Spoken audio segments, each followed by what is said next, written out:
All right, let's try to understand cholinergic cells and their response to radiation. So, what is cholinergic cell? Cholinergic cells are the cells that have the ability to survive and maintain their reproductive integrity, even after exposure to various treatments such as radiation and or chemotherapy. So, these cells can proliferate almost indefinitely, giving rise to a large number of progeny, and these are then termed or said to be clonogenic. So next, the different type of cells have different radiation sensitivity. To destroy the function of non-proliferating cells or non-dividing cells, a typical dose of 100 gray of radiation is required. But to destroy the proliferative capacity or the cells that have the ability to divide and grow of the clonogenic cells, a much lower dose of up to only 2 gray is needed to kill the cells. So the sensitivity of proliferating and non-proliferating cells are different. It's different. So the importance, why is this important? So clonogenic cells are important in cancer research as they can give rise to tumor formation and metastasis.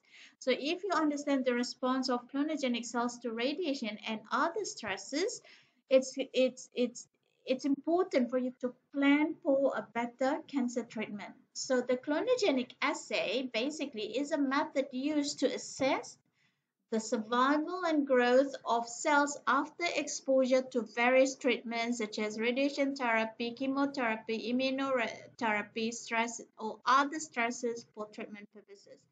This assay provides insights into the ability of cells to maintain their reproductive integrity and proliferate after being subjected to different conditions.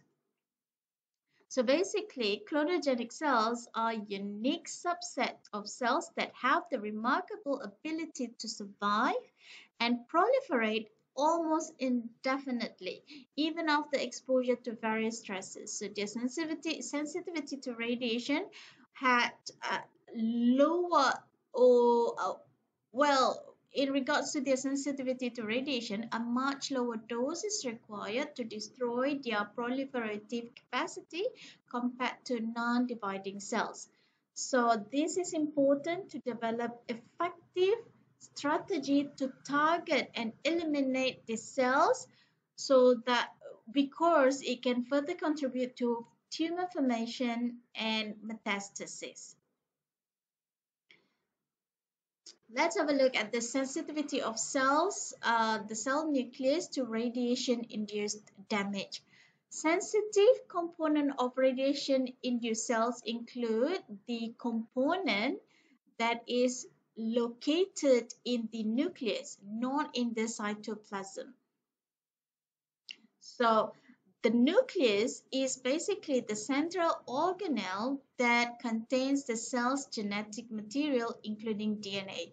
So the sensitivity to radiation-induced damage is dependent on the location of this sensitive component,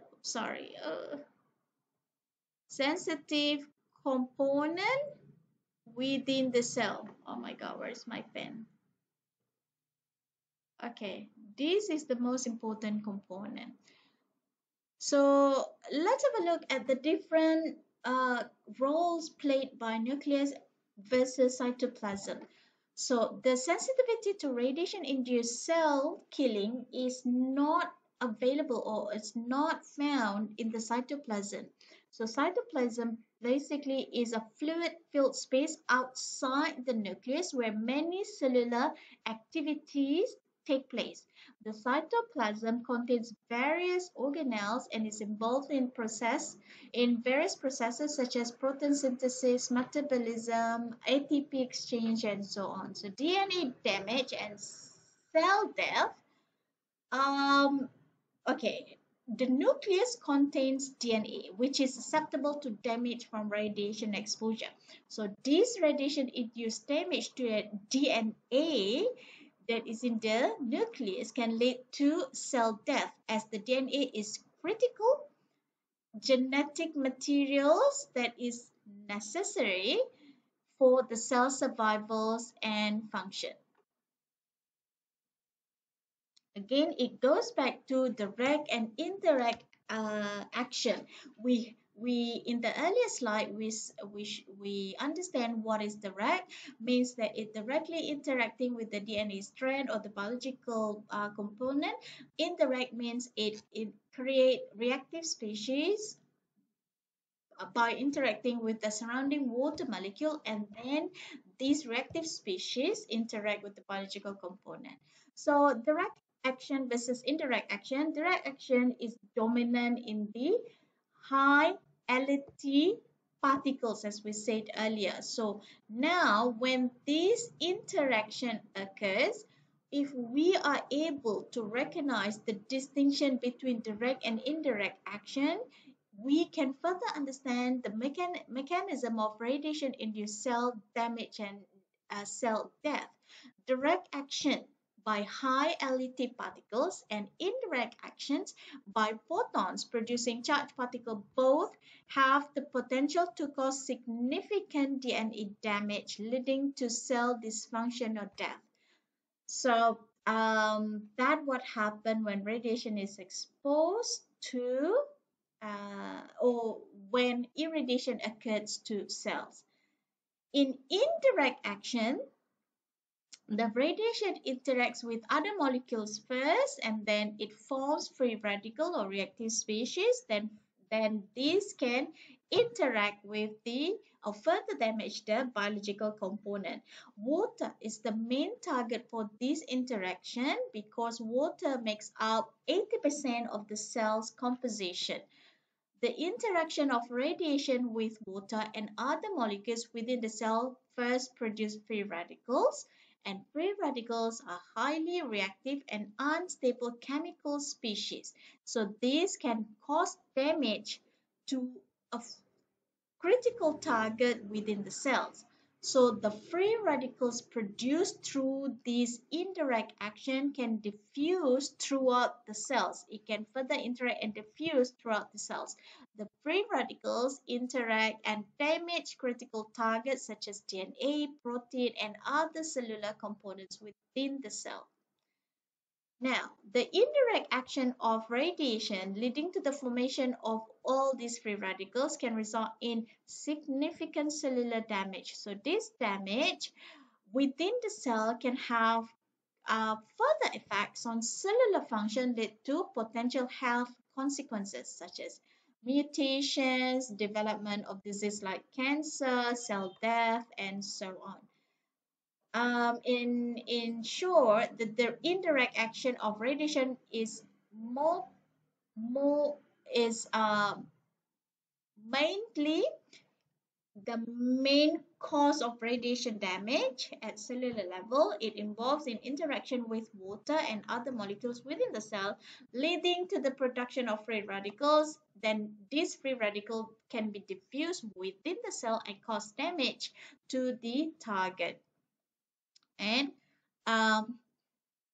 resulting in cellular dysfunction. Now, if you think in the concept of radiation treatment, if this cellular damage occurred within the cancerous tissues, perfect. This is what we want. We're targeting the cells so that it could be dysfunction and potentially lead to cell death. That's what we want. But if this cellular damage occurs in healthy cells, this is what we want to prevent. So the understanding of radiobiology is the knowledge of understanding cellular damage is required within the cancerous cells, but not unwanted, not required, and must be prohibited or protected within the healthy tissue.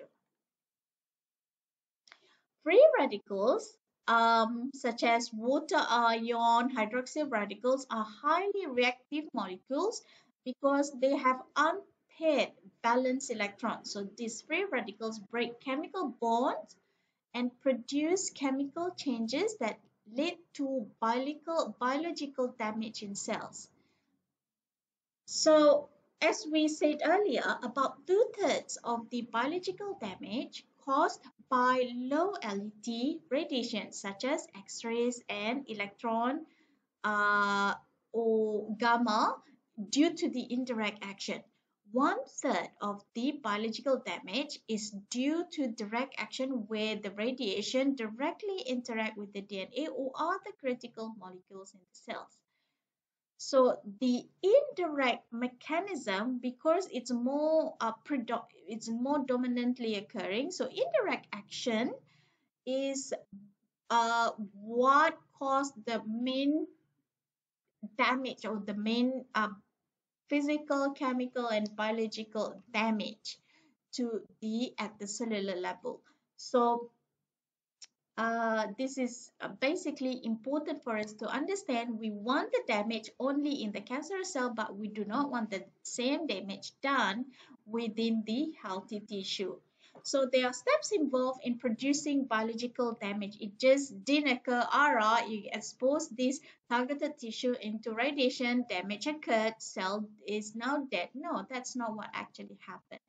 So first, the primary interaction of radiation with the cells cause, for example, if you're using X-ray, 6 MV, for example, you're using LINAC, photoelectric Compton pair production will take effect. So here, pair production will take effect due to the energy, minimum energy required to produce pair production can occur here.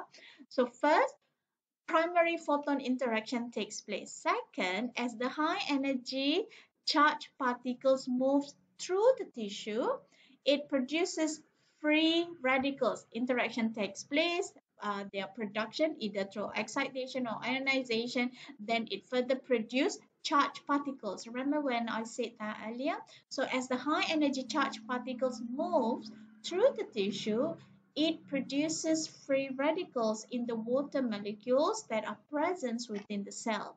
So these free radicals, when it's formed, such as water ion, hydroxy radical, they have unpaired valence electron, making them reactive. This is why they are easily diffused in the cells. These free radicals can then interact and break the chemical bonds in the DNA, leading to chemical changes within the DNA structure.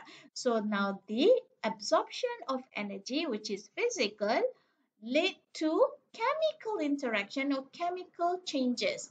And the changes in chemical bonds of the DNA and other cellular components due to this free radical interaction results in various biological effects such as this cell dysfunction, mutations, and potential health consequences. The indirect action of X-rays, which is the primary interaction produced with high energy charged particle, then um, that produce ions create free radicals within the cells. So this is indirect action, and they account up about to two-thirds of the biological damage. Now, types of radiation damage, they are stochastic or deterministic. The harmful effects of radiation can be further categorized into these two. I think we've said this earlier, but let's have a look at this a little bit closer. So stochastics are those effects that its probability of occurrence increases with increasing radiation dose, but the severity is of is it the severity does not depend on the dose. For example, induction of cancer and genetic effects. So the probability of occurrence increases with increasing dose. The severity in affected individuals does not depend on the dose, and there is no threshold for these effects, meaning there is no level of exposure below which the risk of this effect is equal to zero. No threshold. Even with a little dose, it could cause the stochastic effect. And the other type of radiation damage is deterministic effect. Deterministic effects are those which the severity of the effect increasing with the increasing radiation dose, but there is a threshold dose of which below the threshold there'll be no effect occurring. So an example of deterministic effects include nausea, sickness, tissue reaction, organ damage, and so on. The severity of the effect increasing with dose, but with threshold. There is a threshold dose. That means that anything below, no effect will occur. Stochastic effect, as I said earlier, the examples are genetic effects, cancer, are mainly the particular concern, especially because they have no threshold, meaning even low levels of radiation exposure can increase probability of their occurrence. So in contrast, deterministic effects have a threshold dose and the severity of the effects increasing with the increasing dose after the threshold value. All right, let's dive deeper a bit into the concept of stochastic radiation effects. So these are the type of harmful impacts from radiation exposure that we need to be mindful of. Okay, stochastic effects are probabilistic in nature, meaning the likelihood of them occurring increasing as the radiation dose goes up. However, the severity of the effect does not depend on dose received. The probability of the effect happening goes up, but the intensity of the effect remains the same. Okay, probability versus intensity here. So what are some characteristic of stochastic effects? They are probabilistic, meaning the chance of the effect happening goes up with higher dose. The severity does not depend on dose, however. The effect is either there or it's not there, regardless of how much radiation was received. There's no threshold dose with this effect. Sorry. There is no threshold dose below which this effect cannot occur. Even a small amount of radiation can increase the probability. The major stochastic effects of concern in typical medical imaging procedures are cancers and genetic effects, or genetic defects. So these are considered late effects because they may not manifest until years or generations to come from the initial radiation exposure. So unlike deterministic effects, which have clear dose thresholds, stochastic effects are more insidious. Even low-level exposure can incrementally increase the risk. This is why radiation protection is very important to minimize unnecessary dose, even a small dose to healthy tissue, which then make a big difference in your cancer treatment. So, deterministic effect on or non-stochastic effects are those where the severity of the impact increases as the radiation goes up, but with a threshold level. So, in the other word, the higher the dose, the more severe the result is, or the damage is. The effects are caused by direct harm to a population of cells, leading to issues like organ dysfunction, tissue scarring, vision problems, blood composition change, and so on, or even reduced sperm count. Unlike stochastic effect, the severity of deterministic impact is directly linked to radiation dose received because at below threshold value, no effect, no impact of the radiation exposure.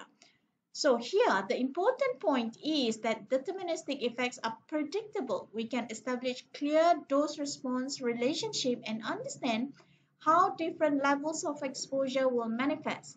This allows us to set pretty much appropriate safety standard and guidelines to minimize the risk. So protection measures can easily be implemented to reduce the chances of deterministic occurring.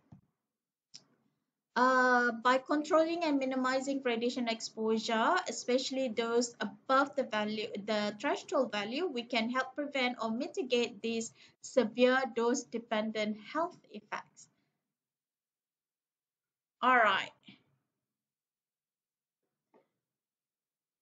Deterministic effects are those result from direct cell loss or damage, such as moist skin peeling, desquamation that can occur after interventional cardiology procedures involving radiation exposure.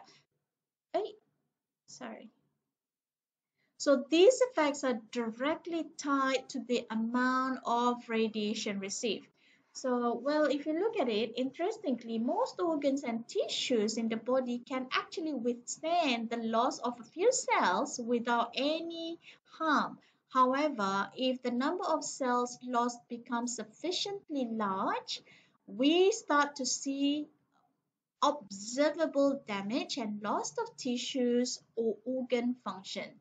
So this is where the threshold dose comes into play. So above a certain level of radiation exposure, the severity of the deterministic effect will necessarily increase and as the dose goes up.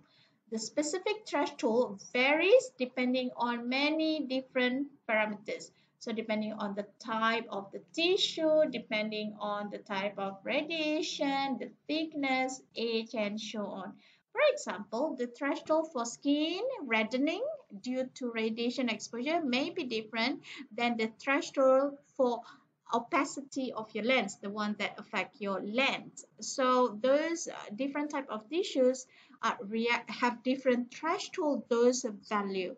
So another important thing here is the timing.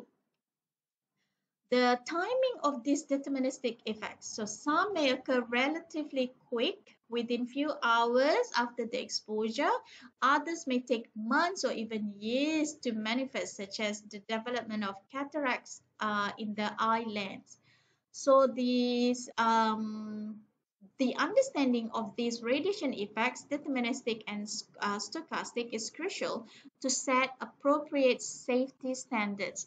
So implementing protective measures and ensuring patients and will ensure patients and workers are properly protected and shielded from excessive exposure.